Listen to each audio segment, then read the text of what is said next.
GPS tracking device produced by Concox. I'll tell you the pins over here.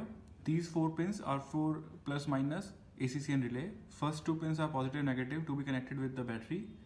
Third pin is ACC, which shows the ignition status of your car or vehicle. Fourth pin is relay, through which you can cut the fuel supply of your vehicle using your app in any unwanted situation or vehicle theft. These orange wires, these are for SOS buttons. In case of any emergency situation, you press the SOS button and your loved ones and your near ones and the nearby police station will come to know of your situation and present location. These 2 wires are for microphone. With these you can listen to the conversation going on in the vehicle, but you cannot talk to them.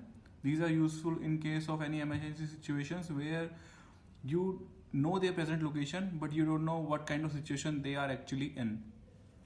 These 3 points and pins are to be used for data interface.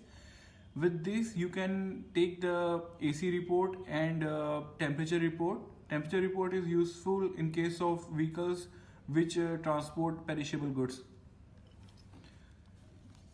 The same wiring system is shown here in this diagram, and you can use this as well while making the connection.